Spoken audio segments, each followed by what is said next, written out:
This is Coach Kopok with Alma Heights High School. I'm going to start hopefully doing some video analysis of the different races our swimmers have done. I'd like to start kind of a trial run here with the 2020 5A State Championship 100 free. This is our swimmer Connor Foote. He's a sophomore. He's the only sophomore in the heat, only underclassman in the heat. He consists of 6 seniors, 1 junior, and then Connor is a sophomore. He ends up winning the heat with the top 3 fastest time in 5A state history with a 44.75. Really great race, really proud of him. So we'll try to get into it and hopefully everything goes smoothly. Now, immediately off the start, we're going to take a look at his feet. The start is something we worked on a lot with Connor this year. He made a great improvement in this area. You notice his back foot is slightly pointed to the side. Placement-wise on the block, I like where it is with the middle of his foot, but it's a little bit to the side, and I like it to be both feet pointing directly forward at the water and his lane. We didn't have blocks with a wedge to practice on throughout the year, so it's a little difficult for me to address during the season, but we made a lot of improvement at the start, so I'm not too upset about it right now. Oop, that was fast. When the buzzer goes off, the first thing to react are his legs and his arms. That's exactly what you want, but you notice here in the air, his head is pointing up and his arms are pointing back towards the timers. And that's a really difficult position to be in. It's really hard to recover from that. Notice the guy next to him in lane 5. He has a really nice start. He's here. Lane 5 is in streamline with high hips before he ever hits the water. Connor, at the same time, his arms are apart and his hips are low. It's like a real awkward, kind of like Superman flying position. Luckily for Connor, though, he gets his hands together right as he hits the water, and he keeps tension in his legs, which allows his legs to stay high, and ultimately he has a pretty clean entry, but we can still make a lot of room. We have a lot of room for improvement still in that start. Connor really excels in the kicking underwater and kicking above water with the flutter kick, dolphin kick. So here he has a great advantage coming off the start from his dolphin kick. He flicks the water by his hip. That's real nice breakout, but I would say his breakout's a little late. So you notice here he's underwater. I would start it. His arms have come apart, but he's just a tad bit late. Now you see the water shell kind of coming around him as he surfaces, and then he breaks out. It's a real minor adjustment, but I think he can break out just a tad bit earlier. Now coming into the wall, notice his arms. He has the nice flick. That momentum allows him to swing his arm around, but I think his arms come around too wide. Notice his arm here.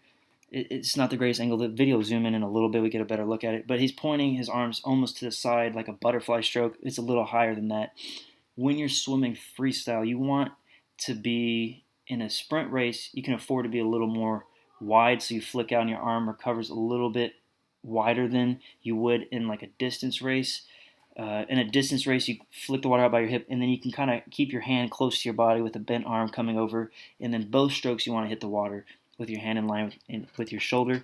Connor does get to that point when he recovers, but I'll talk a little bit more about his overwater recovery on the third length of the race.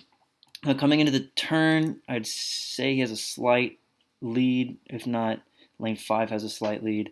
He has a real nice fundamental 90-degree bend at the hip and 90-degree bend at his knees. I think he can tighten it up a little bit, but when the video zooms in on the third length, I'll talk a little more about that. He has a real nice bounce off the wall. His is by far his best underwater turn, a flip turn in the race. He comes out past this 10-meter mark, and again, real nice flick out by the hips. Now, notice here with this stroke, Connor has a gallop. I think a gallop is fine regardless of your distance. I prefer it really for distance swimming, but it is possible to do with sprinting.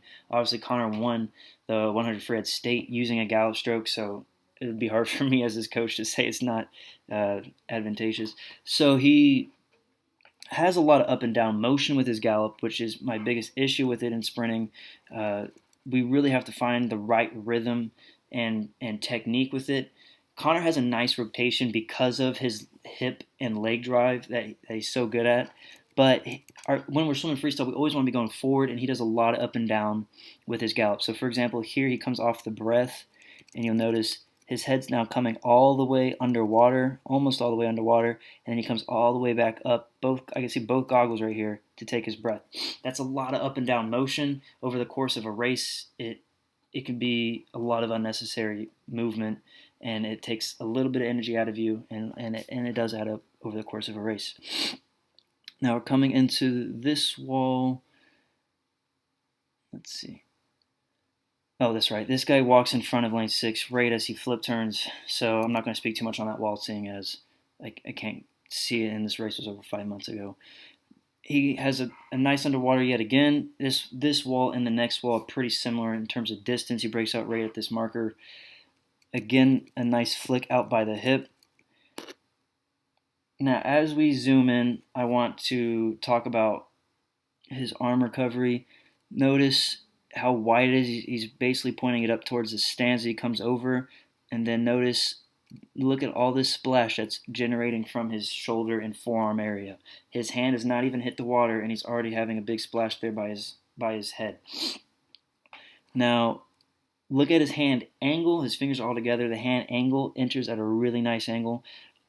One of the fundamentals I always try to teach young swimmers is you want to hit the water first with your thumb, index finger, and middle finger.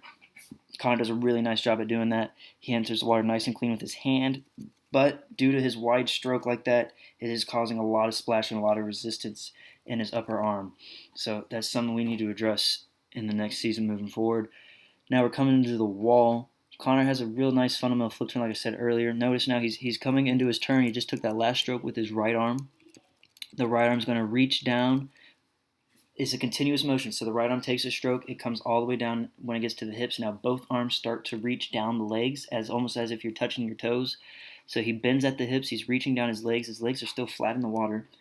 Subconsciously, he knows that he's gone as far as he's willing to reach down his legs, and that's when he's going to start to bend at his knees and tuck for the turn. So he does that. He comes over 90 degrees, like I said earlier, at the hips, 90 degrees at the knees, even 90 degrees at the ankles. Real nice bounce off there for Connor. I would like, moving forward, for him to get even tighter on this flip turn. I think he can get lower. When the video was zoomed out on the other turns, no one in this heat really, I think, has a phenomenal flipping motion. Everybody kind of is too high, in my opinion. But it's something that we can work on moving forward. Now he bounces off the wall real nice. He's going to have a similar turn to the last wall, which for the previous wall and for the last wall, for that to be your turn, I think is fine. Now here we have a nice angle of his breakout. Unfortunately, of his 4 breakouts, this is probably his worst one, which is not saying much considering they're all pretty solid. I just think he slices the water and he's a little bit wide there. Now he's coming into the finish. Real quick, I'm going to take our attention off of Connor and look at the 3 swimmers above him. This is the last length of the race. We're really in the last 12 and a half here now.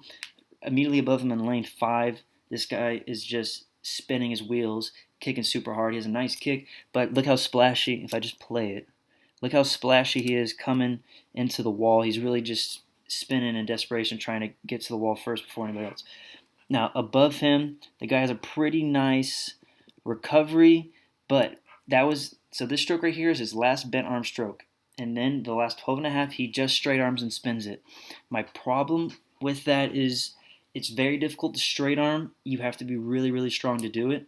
I'm not his coach. I don't know a lot about this gentleman, but I don't know a lot of high schoolers that have the strength and ability to effectively straight arm. This guy's trying to do it the last 12 and a half, and at that point you're so exhausted, it's really hard to imagine that he's able to then change his stroke and do an efficient straight arm to the finish. He does end up getting 3rd in the race. He does break 45, so he's still a great swimmer and executed really well. Now above him in lane 3, this gentleman actually ends up getting 2nd place with a 44.8. Connor out touches him by 6/100ths of a second. I think he has the best arm recovery even this late into the race. He has real nice bent arm stroke. He keeps it pretty narrow, but it's not a distance arm. It's not a distance-based stroke. Unfortunately for him, his kick is not as strong as Connor's, and his finish is not as good as Connor's here, as we'll see in a second. So now Connor has just gotten to the flags right about here, and he has taken his last breath. He won't breathe again going into the wall, which is excellent. He's going to finish with his right arm right here, and as he finishes, he keeps his head down. I know it's a little hard to see because of the flags, but his left shoulder is out of the water, which means he's basically maximized his rotation into the wall. Now, again, I talked about the finish just a second ago. Look at lane 3 up top. He takes his stroke. He's really flat, and Connor out touches him. So Connor keeps his head down. He keeps that shoulder high, and he gets his hand on the wall first. Only underclassman in the heat, and he is state champion. Now, Another thing, he finishes, he nods his head, he's very humble, he's not splashing water, he's not yelling. I think that's an important thing. Gets confirmation from his coaches, he's gasping for air. Love to see it. Now we take a quick look here at the board, and we see a split coming home. He is a 23.4, second fastest bringing it home. He was out of 21.3, and that 21.3 is to the feet. I think a big thing for us this year is that he adjusted a training style he wasn't used to. He adjusted to a training style I wasn't used to, and that I do a lot of conditioning-based training. I feel that I coached more of a sprint-based program than I ever have before, but certainly there's a lot of conditioning that went into training this year, and I think that really helps Connor set himself apart. He, new coach, it's hard to buy into things like this big of a change early in the season, but I think he and all the other guys on the team, all the other girls on the team, bought into it, and it really paid dividends for them at the end. As you can see, 44.75, out 21.3, back 23.4. Really great race. All right, if I can end this somehow.